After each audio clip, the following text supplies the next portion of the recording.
India is the second most populous country on earth and has doubled in size economically since 2008. But as its economy has grown, so has its impact on the environment. Over 1 million Indians die every year due to air pollution. Indian greenhouse gas emissions are extremely low on a per capita basis, just 10% that of the United States. However, in absolute terms, India is now the world's third largest single emitter.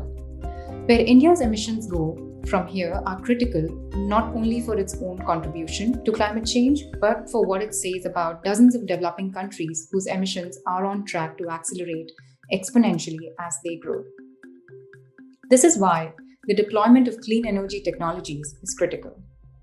India has some of the most ambitious renewable energy goals among large developing countries. It plans to double its renewable energy capacity by 2022 and more than double it again by 2030. Like in the US, India's federal system complicates renewable energy deployment. Since the central government is unable to translate its target into binding commitments by the states, who ultimately control most of the relevant policy and regulatory levers. As a result, there is considerable variation in clean energy deployment by state, with some states like Tamil Nadu, Karnataka, and Rajasthan leading the way, while others, such as Jharkhand and Chhattisgarh, the coal mining states, are falling behind. All this, of course, should sound familiar. The United States has its own leaders and laggards. Half of US states have committed to targets consistent with limiting global warming to below 2 degrees Celsius.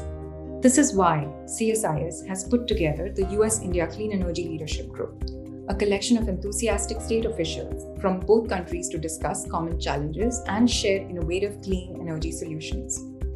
Indian officials, for example, have noted the difficulties transitioning away from a system that relies significantly on coal.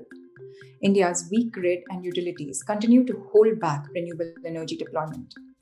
This sudden increase in renewable energy, it meant that we had surplus power in some time slots and deficit in some other time slots, and that varied from season to season also.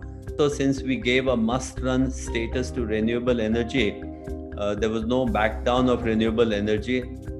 There are problems in renewable energy generation, variability, the unpredictability. So that also led to underdraw of our conventional energy sources. And we had long-term PPAs with thermal energy, with other sources of energy, which we had to underdraw. And some of these thermal assets came under a lot of stress because they were not being utilized optimally. India faces both universal and unique challenges in deploying renewable energy, but Indian states need not reinvent the wheel. Rich countries like the US can share both cutting-edge technologies and policy solutions to accelerate the clean energy transition all over the world. We look forward to you, to California, to the US, and because you have already done a lot of things that we are now trying to do. So with your help and with some technological support, we should be in a position to get somewhere there.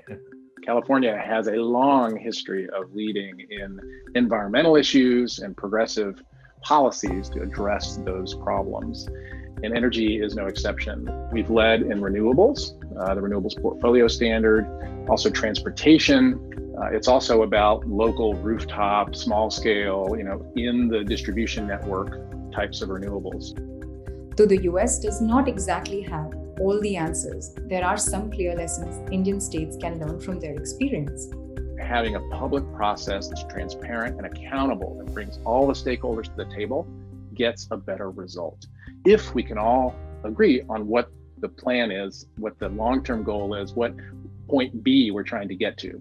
And so I think that's a message from California, that public conversation and contributions, listening and actually crafting policy that reflects all of that input, even if everybody doesn't agree with it, if they feel listened to and it comes out with a compromise that reaches our goal, our collective goal, that is good policy. And we've demonstrated that, I think, repeatedly.